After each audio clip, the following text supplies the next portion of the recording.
Pucha, súper bueno haber logrado convocar a esta gran audiencia para estos temas que tienen que ver con relevar la importancia y el aporte que tienen los bosques, no solo en el aspecto natural, sino también para nuestro bienestar, para nuestra vida cotidiana, y por eso es tan importante empezar a preocuparnos por esto y empezar a integrarlo dentro de nuestro vivir. Quería partir con algo relativamente no muy negativo, en el sentido de empezar a notar cómo han ido disminuyendo las emisiones del material particulado a lo largo de los años, y esto sí es un reflejo de las distintas políticas públicas y distintas acciones que se han tomado y mejoramientos tecnológicos para la disminución de la contaminación. Lo que sí quería notar es que sigue existiendo inequidades ambientales en términos de la contaminación, y podemos observar que comunas como Las Condes tienen menos concentración de contaminantes que comunas como Pudahuel y La Florida. Y quise poner La Florida también pensando en que es una comuna de cordillera, que uno podría imaginarse que tiene mejor ventilación, sin embargo no es tan así y seguimos estando al debe en términos de las inequidades ambientales que suceden en la capital. ¿Por qué la contaminación atmosférica es importante de evaluarla y empezar a tomar acciones? Es porque principalmente es un peligro para la salud. Hay acciones que se han tomado en la descontaminación y eso ha tenido consecuencias para la disminución del material particulado y probablemente para otros contaminantes en la ciudad. Sin embargo, al año 2017 seguimos teniendo bastantes periodos críticos y independiente que estos son 36% menos que el 2016 y 44% menos que el 2014. Entonces estamos mejorando, pero como les decía, seguimos manteniendo estas inequidades ambientales. En este sentido, los árboles pueden ayudar, ¿ya? Los árboles remueven contaminantes principalmente a través de dos procesos. Uno es que se deposita el material tanto en la corteza como en las hojas de estos árboles, y el segundo proceso es que los gases y el material también puede ser absorbido por los estomas, ¿ya?, que tienen en las hojas de los árboles. La depositación, por ende, va a depender de la concentración del material particulado. Cabe destacar que los árboles también llegan a instancias de saturación, en que ya no van a poder capturar más porque como que llegaron a su capacidad máxima, y también depende de las condiciones climáticas, ¿ya? Y eso lo sabemos, en días de invierno, cuando hay sol y está muy frío, tendemos a ver una resuspensión de partículas y tendemos a mirar más partículas en el ambiente que en ocasiones de verano donde la ventilación es un poco mejor. También depende del movimiento de aire a través de la copa del árbol. Entonces, si empezamos a pensar en el individuo del árbol, la forma que tenga esa copa, la cantidad de hojas que tenga esa copa, es sumamente relevante para la cantidad de material que ese árbol pueda capturar, ¿ya? Después, además, hay transferencia a través de las superficies, entonces como todos los niveles de hojas que tenga dentro de esa copa también es relevante. Entonces, a medida que se vaya depositando, se va a ir depositando de poco a poco en lo que sería la altura, el volumen de esta copa del árbol. Y la capacidad de absorción de las superficies y la conductancia estomática, que ya ese es el lado más fisiológico de las hojas, que no me voy a meter en este caso, ¿ya? Y un poco el mensaje de esto es pensar en las podas. Nosotros, ¿qué hacemos con las podas? Es disminuir copa, es desestructurar la copa. Entonces, sumamente importante minimizar esas podas y tratar de mantener nuestros árboles en mejores condiciones, escogidas para el sitio adecuado, que tiene que ver eso ya con planificación, de manera de poder maximizar los beneficios de material particulado, pero también de varios otros beneficios ambientales o servicios ecosistémicos. Entonces, como reglas generales, si nosotros tenemos árboles de mayores tamaños, tienden a capturarme mayor cantidad de material particulado. Es por eso que cuando pensamos en las compensaciones también es importante ver qué compensaciones estamos haciendo. Estamos cortando, no sé, 100 árboles grandes y estamos pidiendo plantar 1000 árboles pequeños. Esos 1000 árboles pequeños no van a tener la misma capacidad que esos 100 árboles grandes que cortamos, ¿ya? Y por otro lado dependen de lo que es el área foliar, ¿ya? Que es un poco lo que habló el Marcelo, y les voy a mostrar un dibujito de cómo se ve áreas foliares distintas. Por otro lado, ya en términos de lo que es la planificación y la ubicación de los árboles, si yo quiero remover mayor cantidad de material particulado, ojalá tuviera pantallas más anchas de árboles. Entonces ahí es donde viene la relevancia de lo que es bosque, que son extensiones mucho más anchas que me van a permitir capturar mayor cantidad de material particulado. Si esto además lo llevamos a calles, la importancia de todos estos parques lineales que estuvieran sumamente forestados de manera de tener una muralla más ancha para la reducción del material particulado que vaya, por ejemplo, hacia las residencias que estén cercanas a esas avenidas. Y los árboles no solo hacen captura de material particulado de gases contaminantes, sino que tienen un montón de otros beneficios que, de manera a hacerlos más competitivos en las compensaciones, nosotros deberíamos empezar a pensar en cómo los podemos incorporar y valorizar, ¿ya? Es así como los árboles nos pueden reducir temperatura, nos pueden aumentar los precios de las propiedades, nos producen sombra, ¿ya? Que es sumamente relevante cuando nos estamos poniendo más calientes en verano, en el fondo, ¿ya? Nos pueden además infiltrar agua. Entonces, reducir la cantidad de agua que descorrentía, potencialmente ayudando a las reducciones de inundación.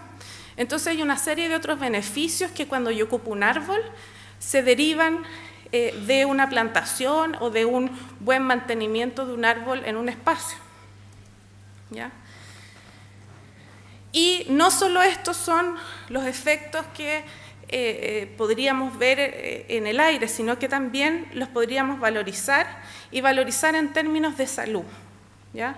Los árboles tienen efecto en la salud, hay algunos estudios, se me olvidó poner la cita ahí, perdón, pero es de Nowak, en que han mostrado cuáles son los efectos en salud que tiene la existencia de árboles en ciudades. Y en Estados Unidos se vieron que evitaron 800 y tantas muertes, disminuyeron los casos de enfermedades respiratorias, los episodios de asma, las pérdidas de días de colegio, ¿ya? Todos datos duros que linkean la presencia del árbol con nuestro bienestar como seres humanos, ¿ya? ¿Cuánto llegan a remover? 17 millones de toneladas, que suena un montón, sin embargo solo alcanza un 1%, y se ve un número muy pequeño, ¿ya? Pero ese 1% puede llegar a costos evitados en gastos de salud, de cerca de los 6.8 billones de dólares. Entonces ahí está la importancia, aunque es chico, la multiplicación de los efectos que tiene es mucho más grande, me da un beneficio mucho mayor, ¿ya? La mayoría de los efectos de remoción ocurren en el área periurbana, y ahí es donde toma relevancia este proyecto que es de montaña, ¿ya? En cómo nosotros deberíamos estar cuidando este entorno que tenemos en la ciudad, en cómo, al pensar en urbanizar, en expandir, deberíamos también proteger estos bolsillos de salud en el fondo que tenemos alrededor de la ciudad y que vienen a través de la vegetación. En general, la estructura y depositación va a depender, como les mostré, de la organización de las poblaciones de árboles. Si yo tengo árboles solos, los tengo en corredores o los tengo en parques o bosques, va a ser distinto el grado de depositación que ocurre, siendo la estructura de bosque la que tiene mejor capacidad para la depositación, ¿ya? También va a depender del tipo de la copa, ¿ya? Si es triangular, si es esparcida, todo eso también me va a afectar a la depositación. La forma de la copa, si yo la tengo súper podada y tengo una copa muy pequeña o tengo una copa bien formada, ¿ya? Y la densidad que tenga esa copa. Si tengo copas más ralas, en general, voy a tender a tener menos depositación que si tengo copas que son mucho más densas, ¿ya?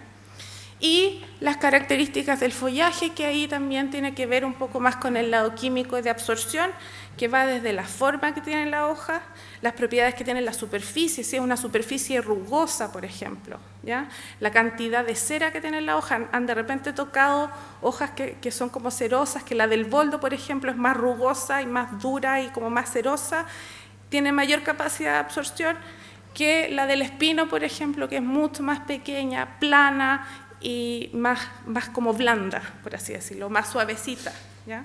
También, si las hojas tienen pelos, que se llaman tricomas, también implica que van a ser capaces de capturar mayor cantidad de material particulado, ¿ya?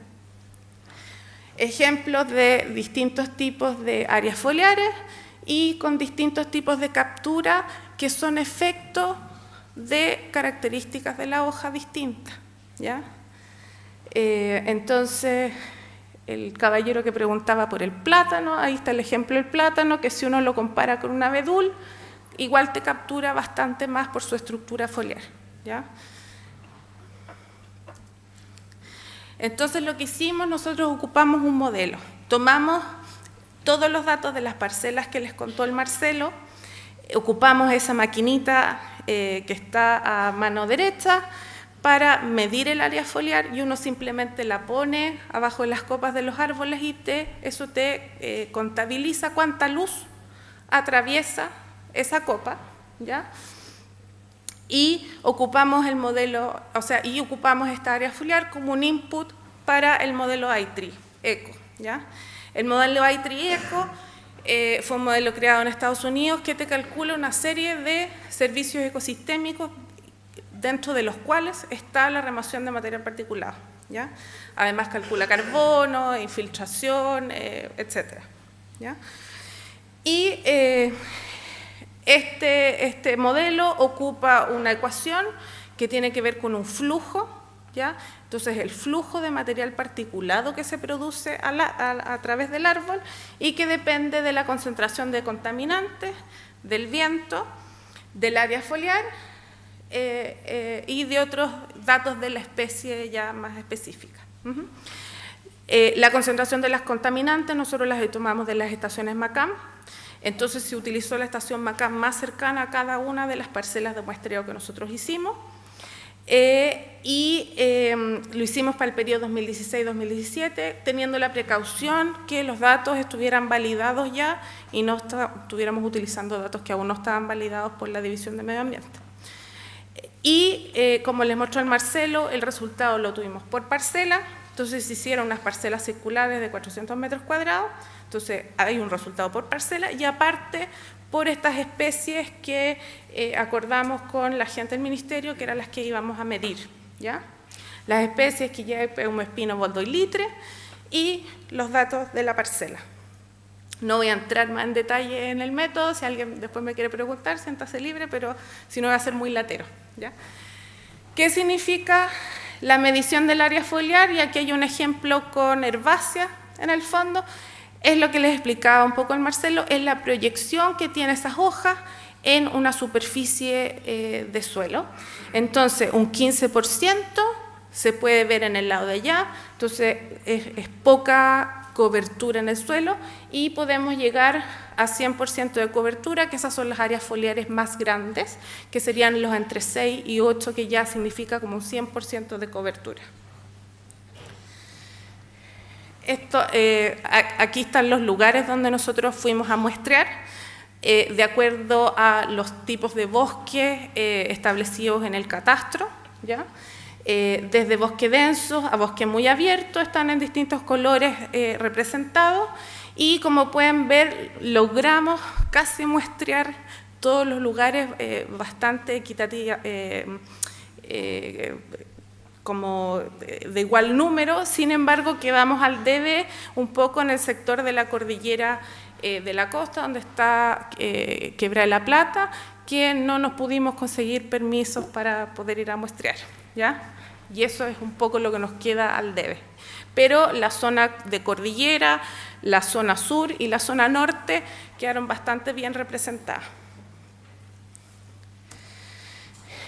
Entonces, esta es la distribución que da de remoción de material particulado PM10 para todo el área de muestreo, ¿ya? Cabe destacar que de la cobertura inicial de bosque que nosotros teníamos, disminuimos a 20 kilómetros de las parcelas de muestreo, de manera que fuera efectivo lo que estuviéramos nosotros estimando de remoción de material y no estuviéramos estimando algo que está muy lejos y que en el fondo no le va a llegar nada del material particulado realmente, porque las partículas tampoco viajan tanto, ¿ya? El mapa muestra que las zonas en colores más hacia el verde tienden a capturar mayor cantidad por hectárea que las zonas hacia el color más rojo. En ambas zonas, o sea, en todos los colores hay captura, ¿ya? Es simplemente en unos lugares hay más y en otros menos, ¿ya? Y cabe destacar que todo el área del sur, que tiene que ver con donde está Alto de Cantillana, San Juan de Pinche, Payocabe, tiende a capturar más. Después el sector, una parte del sector del Cerro del Roble y de ahí otra parte del sector de la precordillera ya más hacia la Florida. En términos de cuando examinamos el tipo de formación de bosque, los datos, todos estos números son en kilogramos por hectárea por año, ¿ya? Pudimos ver que los bosques abiertos del sur capturan más que el resto de los bosques abiertos de distintos lugares. ¿Y dónde estaba el bosque abierto del sur? En San Juan de Pinche, y más o menos la primera foto de arriba es cómo se ve un bosque abierto en ese sector, ¿ya? Segundo punto, los bosques densos, la mayor captura se produce en el área norte, que fue en el Cerro del Roble, ¿ya? Donde ya la captura sube bastante más que en el resto de las áreas. Foto referida a esa, la que está en el sector de abajo, ¿ya? Es un bosque mucho más denso, más alto y en buenas condiciones, que eso es lo otro, con copas, como mencionaba el Marcelo, con copas más completas, ¿ya? Los árboles están en mejor estado sanitario, ¿ya? En el caso del bosque más abierto, y en la siguiente diapositiva tengo las fotos de eso, en el lugar este es donde se produce la mayor captura, que es hacia el sector de Quebrada de la Plata, y en bosque semidenso en los sectores del norte, en el sector de Laguna Batuco, ¿ya? Y empieza entonces a tomar relevancia todos estos lugares que están como en estados de conservación o en parques privados, para cuál es su rol en lo que es la descontaminación y en lo que es el aporte a nuestro bienestar como ciudadanos de Santiago. En términos del PM2,5, el mapa luce más o menos similar, se produce un poco de diferencia solamente en el área de la precordillera, y también los colores verdes y los rojos todos capturan, solo que el verde captura más que el rojo, ¿ya? Cuando lo vemos por formación de bosque, se producen las mismas tendencias, y ahí quiero irme un poco a cómo se ve un bosque muy abierto en Quebrada de la Plata, que es la fotografía de arriba, y después finalmente en un semidenso en el área norte, que es la fotografía de abajo. Entonces son lugares que se ven, no sé, yo de repente cuando pienso bosque esclerófilo, y yo creo que muchos de nosotros pensáis en el espinal, en el matorral arborescente, y no tanto en estas formaciones que son mucho más ricas y mucho más lo que uno podría pensar que es un bosque. Entonces, de ahí un poco la relevancia que ha salido de este estudio, además del rol, del número, de la cantidad de material particulado, es tenemos naturaleza todavía en nuestra región, y el rol que esto está prestándonos es sumamente importante para estas labores de mejoramiento de nuestro bienestar, ¿ya? En términos de las especies, y ahí no puse los números, solo destacar que el peumo y el boldo son los que están capturando mayor cantidad por metro cuadrado de cada uno de estos individuos, y un poco uno puede empezar a notar las hojas del boldo con estas rugosidades que permiten que se deposite y que se mantenga mayor cantidad de material en ello, y de ahí el peumo, que tiene estructuras de copa muy frondosas y tiene bastante densidad en su misma estructura de copa, ¿ya? Entonces, resumiendo, parte de la capacidad de depositación va a depender del estado en que se encuentre el árbol. Entonces, si nosotros tenemos bosques muy degradados, van a depositar menos y van a capturar menos que si tengo bosques en buenas condiciones y bosques sanos, ¿ya? Segundo punto importante es que ojalá estén cercanas a las fuentes de contaminación, que todas estas medidas de compensación que ocupemos, y es un poco el peligro que pasa cuando uno hace los offsets o compensaciones, es que de repente cortamos acá y compensamos 100 kilómetros más allá, o ponemos una industria acá y vamos a compensar al otro lado de la ciudad. Entonces, de suma importancia es empezar a pensar en eso. Las compensaciones deberían ir donde yo estoy ocasionando el problema, ¿ya? Y pensando un poco en cómo nosotros podemos mejorar estas estimaciones que nosotros hicimos, pucha, de suma relevancia sería tener mayores cantidades de estaciones MACAM, porque así uno realmente puede ir identificando dónde se están produciendo los, en el fondo, bolsillos de contaminación y dónde estamos a lo mejor produciendo los bolsillos de descontaminación, ¿ya? En general, se encontró que para todas las especies del bosque había no tanta variación, ¿ya? Excepto para el espino, que ahí como que decae un poco más la capacidad de captura, ¿ya? Pero el resto de las otras 4 especies que nosotros evaluamos estaban bastante similares, ¿ya? Para el PM2,5 el promedio es de 1.1 gramos en metros cuadrados año, y no es mucha la variación que ocurre, mientras que si nos vamos a el PM10, varía de 0.66 gramos por metro cuadrado año de bosque muy abierto, que está en Melipilla, que está muy degradado, a 5.6 gramos por metro cuadrado año en un bosque denso como el de la reserva de Río Clarillo, ¿ya?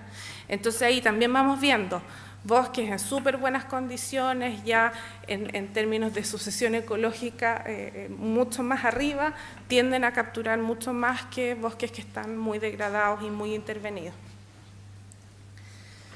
En general, lo que he querido como recalcar es que en términos de compensaciones es importante tanto el aumento de la masa como el mejoramiento de las condiciones de bosque. Entonces, es ideal que las compensaciones sean un poco flexibles en términos de no solo plantar, sino a lo mejor enriquecer, ¿ya? O sea, ocupar ya técnicas silviculturales que te hacen mejorar la condición del bosque, restaurar, ¿ya? O sea, tener cierto grado de flexibilidad en cómo yo compenso, ¿ya? Las compensaciones, ojalá cercanas a la fuente de contaminación, dado que esto permite que la depositación sea más efectiva, ¿ya? Y que estos números que estamos mostrando sean mucho más reales que si estoy en lugares absolutamente distintos, ¿ya? En general, hay que mantener una maximización del área foliar, y eso se hace tanto con la cobertura, o sea, el aumento de esta masa, pero también con el utilizar especies que tengan mayor área foliar, ¿ya? Y esto no solo va para el tema de bosques clorófilos, sino que también cuando pensamos en Santiago, ¿ya? Santiago ciudad. Por otro lado, minimización de las podas. Es súper importante la mantención de la arquitectura natural del árbol para nosotros poder maximizar la depositación, ¿ya? Y por eso, cuando plantemos, cuando planifiquemos, elegir el árbol correcto para el lugar correcto, ¿ya? En caso del bosque, también mantener las intervenciones mínimas, a menos que sean de enriquecimiento, ¿ya? Y finalmente, ojalá poder aumentar la competitividad de lo que es la compensación por árboles en los programas de descontaminación, que muchas veces es mucho más efectivo a lo mejor pavimentar que plantar un árbol. Sin embargo, el árbol va a tener muchos más servicios ecosistémicos que solo la depositación del material particulado. Y ojalá eso se pudiera integrar en estos programas de compensación, ¿ya? Para hacerlo algo más competitivo. Finalmente, quería dejarlos ya con algo que es mucho más volado y que a mí me gustaría que alguna vez llegáramos a eso. El Shinrin-yoku es un término que está ocupando desde los años 80 la Agencia Forestal Japonesa y que lo integró en el Programa Nacional de la Salud, que implica el poder del bosque. Como que si yo me doy pequeños baños de bosques diarios, puedo mejorar mi salud, ¿ya? Puedo reducir el estrés. Se ha visto que puede mejorar la salud cardiovascular y metabólica, reducir el azúcar en la sangre, mejorar la concentración. Entonces tenemos todos estos otros beneficios de la salud que no son solo de enfermedades respiratorias que nos entrega el bosque y que ojalá pudiéramos experimentar como citadinos, en el fondo, y también, por otro lado, poder mantener esa conexión con la naturaleza que hace que sea algo especial.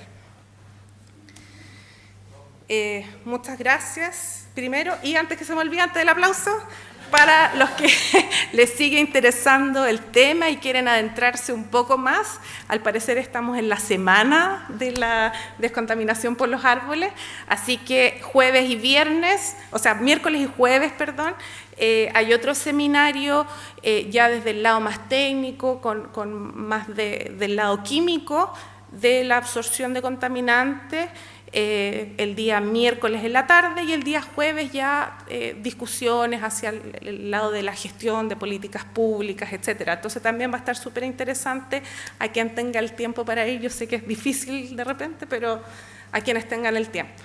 Gracias.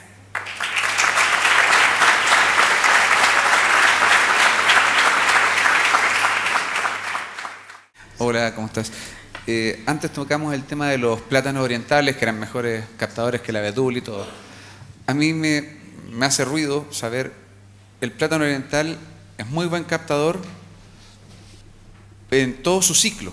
Sin embargo, también en algún momento libera muchísimo polen o partículas.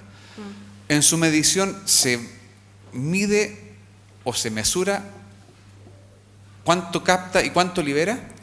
A ver, en el caso de este estudio nosotros lo concentramos en especies del bosque esclerófilo, por ende el plátano oriental no va, pero sí en otro proyecto que estuvimos involucrados no medimos el plátano, pero sí medimos ciruelo y lo que se hizo fue un castigo de la capacidad de remoción anual por la cantidad de especies perennes que existen en la ciudad.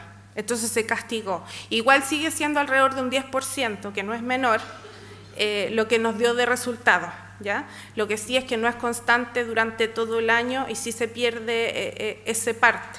Y ahí es un poco a lo que iba con que tenemos que valorizar los distintos beneficios, porque si bien, y no específicamente referido al plátano oriental, sino que hay otras especies que son caducifolias, que lo que me permite en invierno también es dejar entrar la luz y entrar un poco el sol, que a su vez implica que la residencia consumas menos energía en calefaccionarte, ¿ya? Porque tienes ese sol que te permite entrar. Si nosotros tuviéramos puros árboles perennes, eso también es como un trade-off que se produce, ¿ya? Entonces, a eso voy un poco en que, como no son soluciones que son unidimensionales, que solo para capturar material particulado, tenemos que ser conscientes que si tomamos una decisión, pueden ocurrir otras cosas que son no tan positivas.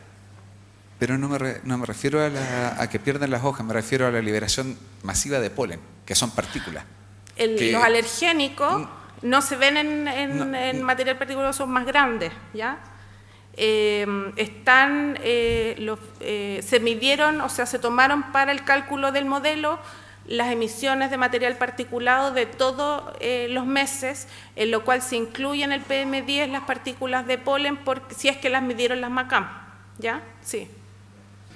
Te quería preguntar si tú ves respecto a la flexibilidad de las compensaciones que decías al final, si tú ves una incidencia relevante por ejemplo, considerar en compensaciones la mantención de infraestructura de parques, hacer una compensación que está relacionada al aumento de la seguridad en los parques. Y lo otro es, aparte de todo el mundo de opciones que plantean las compensaciones, ¿qué otra alternativa fuera de las compensaciones tienen los privados para involucrarse más activamente en este tema, las empresas sobre todo? Porque tú ya lo decías, el rol que tienen en la descontaminación, etcétera, y en los servicios ecosistémicos en general.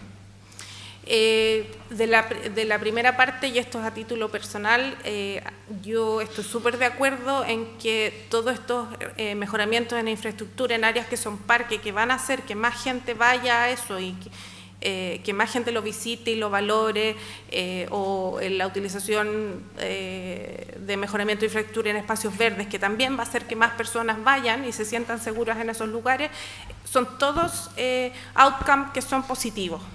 Entonces, sí, podemos flexibilizarlo de esa forma, porque eventualmente eso sí va a tener una injerencia en la salud de las personas. A lo mejor no directamente va a disminuir la cantidad de contaminantes, pero sí va a tener una injerencia en la salud. Y la segunda pregunta, creo que en términos de lo que son responsabilidad social y empresarial, me imagino que sí se puede hacer algo si eres privado y quieres aportar en el fondo. Hay ONG o fundaciones como Mi Parque, o hay otras de agricultura urbana, que todas reciben donaciones para poder hacer cosas para enverdecer la ciudad o mejorar el estado de lo verde de la ciudad. Profesora, hablamos del bosque periurbano, esclerófilo, y yo deduzco por lo que habló, extrapolando lo que dijo, si en el área urbana interna el bosque esclerófilo no nos sirve, por lo que dijo usted, que no tiene la forma ni el tamaño suficiente como para ser eficiente en la remoción de partículas e incluso en la captura de carbono. Quería que usted pudiera afirmar eso. No, por ningún motivo he dicho que el bosque esclerófilo no sirve. Creo que entrega mucho, para mí lo más importante en ese sentido es la conexión de las personas con su herencia natural, con lo que es del lugar. Eso es sumamente importante en términos de utilización de nativas en la ciudad. Quillay funciona perfecto. Quillay crece bien en la ciudad, Quillay te captura material particulado, sí almacena carbono. Lo que pasa es que, claro, a lo mejor el Quillay no te va a dar la sombra o este aspecto de túnel de las avenidas, porque no tiene la copa, la arquitectura de copa que te permite hacer eso. Y ahí es donde entran otros árboles en juego, y lamentablemente los del bosque esclerófilo ninguna tiene ese tipo de arquitectura, ¿ya? Es porque son especies de zonas más secas que tienden como a utilizar de mejor manera sus recursos, y por ende tienden copas un poco más pequeñas y hojas más coriáceas, por eso también tienen las hojas más duras, ¿ya? Pero por ningún motivo yo he dicho que no sirven. Sí sirven especies distintas para cosas distintas. Lo importante es que estemos plantando la especie correcta en el lugar correcto. Quillay es impecable en las calles, te aguanta contaminación muy bien, ¿ya? Cosa que otras especies del bosque esclerófilo u otras especies exóticas no te aguantan, ¿ya? Y es por eso que especies que son más sensibles del bosque esclerófilo, como los bellotos, por ejemplo, el belloto del norte, el belloto del sur, deberían plantarse en áreas verdes donde están menos expuestos a contaminación, porque son más sensibles a la contaminación. Te aguantan menos el que se les tapen las hojas en el fondo con este polvillo de la ciudad, ¿ya? Entonces bajan mucho su fotosíntesis, ¿ya? Pero por ningún motivo creo que te llene el mensaje de que el nativo no. Ojalá una mezcolanza de distintas especies para distintas soluciones, ¿ya?